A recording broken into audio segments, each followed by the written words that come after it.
Hello friends, welcome to my channel Advocate Club. Today we have started part 6 of our question series. As we have started explanation of 2017 JMFC pre-question paper, we have concluded 50 questions in our last session. So today we are dealing with question number 51 to 60. हम लोगों ने 10 question per day explain करने का series start किया है, तो हमने 10 question already देख रखे हैं। आज हम स्टार्ट करने जा रहे हैं हमारा नेक्स्ट वाला सेशन नंबर 6। प्लीज फ्रेंड्स, आप लोगों ने अगर अब तक मेरे चैनल को सब्सक्राइब नहीं किया है तो सब्सक्राइब करना बिल्कुल ना भूले, शेयर लाइक एंड कमेंट कर दे ताकि मैं फर्दर ऐसे वीडियोस बनाती रहूं। स्टार्ट करते हैं। हमारा आज का जो क्वेश्चन है क्वेश्चन नंबर 51 जो डील करता है decree for eviction on the ground of bona fide requirement may not be passed even after the bona fide requirement is proved by the landlord if it is proved that greater hardship would cause to the tenant by grant of the decree, then that would be caused to the landlord if it is refused. तो hardship किसको greater होगी, court ये देखेगा पहले शुरू कि जिसको greater hardship होने वाली है तो क्या करेगा कोर्ट, उसको ही, ये देखिए ग्रेटर हार्डशिप उसको ही पोजीशन देगा। टेनेंट को होने वाली होगी तो टेनेंट का पोजीशन रखेगा वो, अगर लैंडलॉर्ड को होगी तो लैंडलॉर्ड को। देयरफॉर इविक्शन का जो बोनाफाइड रिक्वायरमेंट का ग्राउंड है, हमने जनरली देखा है हमारे महाराष्ट्र रेंट कंट्रोल एक्ट से डील करता है। ये क्वेश्चन है महाराष्ट्र रेंट कंट्रोल एक्ट से डील करता है। तो इसमें हमने देखा है कि बोनाफाइड रिक्वायरमेंट अगर होती है सेक्शन 16 के अंदर तो रिकवर कर सकता है लैंडलॉर्ड अपना पोजीशन, लेकिन उसके कुछ एक्सेप्शन है। That is a one of exception. अगर टेनेंट को मतलब ग्रेटर हार्डशिप होने वाली होगी तो क्या करेगा, कोर्ट अलाउड नहीं करेगा। So next question, sorry, question number 52 deal करता है any agreement for letting of any premises inter into between landlord and tenant as required under section 55 of Maharashtra Rent Control Act to section 55 sub clause 1 Maharashtra rent control act से deal करता है ये question. And shall be in return and shall be registered under the registration act. तो क्या होना चाहिए, agreement return होना चाहिए, मस्ट होना चाहिए, and it is a duty of landlord. अगर ड्यूटी ऑफ लैंडलॉर्ड फुलफिल नहीं करता है, लैंडलॉर्ड रिटर्न एग्रीमेंट नहीं बनाता है तो पनिशेबल है ये ऑफेंस, एंड उसकी जो पनिशमेंट है हमारे महाराष्ट्र रेंट कंट्रोल एक्ट में दे रखी है already. Next question, question number 53, a landlord shall not be entitled to recover of possession so long as the tenant pay rent and permitted increases and observe term and condition of the tenancy under section 15 1 of Maharashtra rent control act deal करता है अगर जो है tenant पे करता है permitted increases and rate and term and condition को follow करता है तो section 15A 1 of Maharashtra rent control act बताता है कि लैंडलॉर्ड क्या कर सकता है, एंटाइटल नहीं है रिकवरी करके लेने का क्या position. Next question, question number 54, a tenant cannot be evicted even if he erected a permanent structure if landlord consented to it in writing। अगर लैंडलॉर्ड ने कंसेंट दी है राइटिंग में कि परमानेंट स्ट्रक्चर चेंज करना है तो करो आप, देन टेनेंट अगर करता है कुछ भी इविक्शन परमानेंट स्ट्रक्चर का तो क्या होता है, उसको इविक्शन नहीं कराया जाता है। ये परमानेंट स्ट्रक्चर के ग्राउंड पे हम लोग देखते हैं section 16 of Maharashtra rent control act कि परमानेंट स्ट्रक्चर अगर आप इरेक्ट करते हो, कुछ भी चेंजेस लाते हो उसमें टेनेंट, तो लैंडलॉर्ड का एक ग्राउंड होता है इविक्शन कराने का, जो प्रीमाइसेस होता है वो प्रीमाइसेस, लेकिन उसका एक एक्सेप्शन है दैट इज इन राइटिंग। अगर राइटिंग में लैंडलॉर्ड ने परमिशन दे रखी है तो वो उसका एक एक्सेप्शन बन जाता है।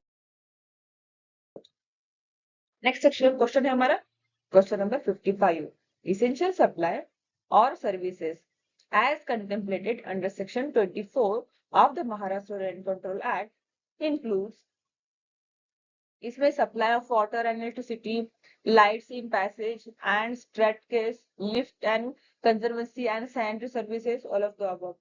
एक्चुअली 55 में ऑल ऑफ द अबव आना चाहिए एज पर सेक्शन 24, लेकिन एमपीएससी की जो हमारी आंसर की आती है उसमें ये क्वेश्चन को डिलीटेड करके बताया हुआ है, डिलीटेड करके रखा हुआ है, इसलिए इसको हम कंसिडर नहीं करेंगे। But specifically under section 25 Maharashtra rent control हम अगर देखने जाए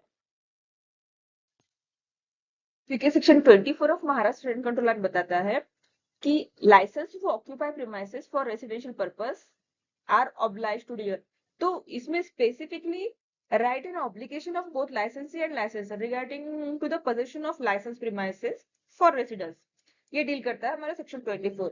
ये वाला जो प्रोविजन है दूसरे सेक्शन में कंक्लूड है, ये वाला अलग है, इसकी वजह से हमारे एमपीसी ने इसको क्या किया था, डिलीट कर दिया था। सो इसका कंसर्न आता नहीं है। देखते हैं हम अपना next question. Next question deal करता है हमारा question number 56, liability of a partner. अभी तक हमने जो क्वेश्चन देखे 55 तक वो डील करते थे महाराष्ट्र रेंट कंट्रोल एक्ट से। ये महाराष्ट्र रेंट कंट्रोल एक्ट जो है, महाराष्ट्र के जो बच्चे देख रहे हैं जेएमएफसी का, ऑब्वियसली जेएमएफसी का पेपर है तो महाराष्ट्र से रिलेटेड है। और महाराष्ट्र का जो है, महाराष्ट्र का लोकल लैंड लॉ लगता है, और महाराष्ट्र रेंट कंट्रोल एक्ट ये महाराष्ट्र का लोकल लैंड लॉ है जिसके क्वेश्चन इसमें बनते हैं।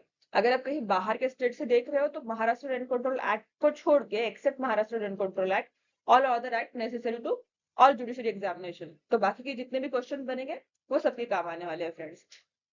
चलिए देखते हैं हम अपना क्वेश्चन नंबर 56 जो डील करता है liability of partner for act of the partnership form is. अब यहाँ से क्वेश्चन स्टार्ट हो गया पार्टनरशिप फॉर्म के। तो correct answer question number 56 is for jointly with all other partners and also severally. तो हम लोग देखते हैं 56 में सेक्शन 25 पार्टनरशिप एक्ट का बताता है।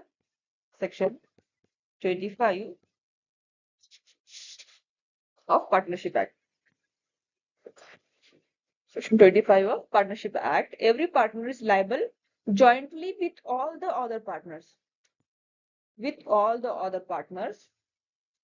and also severally for all acts of the firm done while he is a partner, jointly and also severally. So, hence, correct answer is option number 4. Next question is question number 57. As per Section 69 of Indian Partnership Act, there is no bar for a firm in respect of criminal proceeding. 57 का correct option होने वाला है हमारा option number 2, that is criminal proceeding. और ये कहाँ mention है, that is mention under section 69(1) of partnership act. 69(1) of partnership act specifically mention है कि वो क्रिमिनल प्रोसीडिंग के लिए क्या होता है, बार नहीं होता है। नेक्स्ट क्वेश्चन है हमारा question number 58। When no provision is made by contract between the partners for the duration of their partnership, the partnership firm, at least इसका आंसर लगता है हर किसी को पता है, that is section number 7 of partnership act will. ये section deal करता है section 7 of partnership act, section 7 of partnership act deal करता है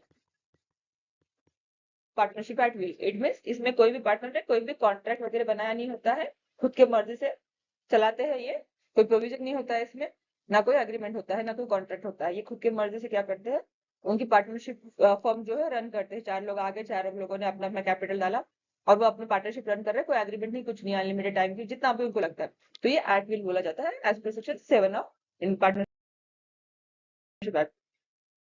The question 59, a warranty is a stipulation collateral to the main purpose of the contract. So, the correct option of this question is option number 2, the breach of which gives rise to claim for damages. Section 12(3) of Partnership Act, discussing with section 12(3) में जो है Partnership Act के ये discuss कर रखा है, breach of which gives rise to claim damages।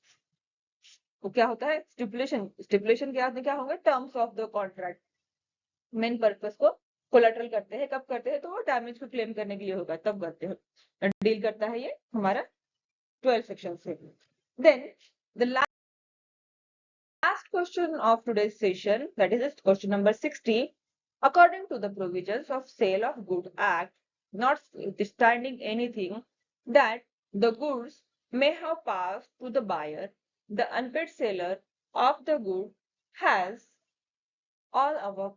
इसमें क्या आएगा, उसको राइट क्या क्या है, गुड को अनपेड सेलर के राइट क्या क्या आएंगे, पहले तो उसको लीन का राइट आ जाएगा, इंसॉल्वेंसी अगर उसकी होती है तो वो क्या करेगा, ट्रांजिट में, अपार्ट फ्रॉम ट्रांजिट, आफ्टर में ट्रांजिट में होगा गुड तो स्टॉपेज इन ट्रांजिट कर सकता है, स्टॉपेज ट्रांजिट क्या कर सकता है, राइट है उसको कर सकता है, लीन कर सकता है, एंड रीसेल भी करने का क्या है, राइट है। अगर अनपेड सेलर जो होगा, अनपेड सेलर के 3 वर्ड आते हैं, क्या क्या आएंगे, लीन का आएगा, स्टॉपेज इन ट्रांजिट आएगा, ऑन रीसेल का, ये 3 आएंगे, ये तीनों भी करेक्ट है। इसलिए हमारा आंसर जो हो जाता है all of the above, option number 4 होता है। So thanks for watching friend, मिलते हैं हम अपने 7th वाले सेशन में, 7th वाले पार्ट को डिस्कस करते हैं। 2017 का जो हमारा क्वेश्चन नंबर 60 पर 70 है, वो हम हमारे नेक्स्ट वाले लेक्चर में डिस्कस करते हैं। फ्रेंड्स, सब्सक्राइब करना ना भूलें। Thank you so much for being with me. Have a nice day.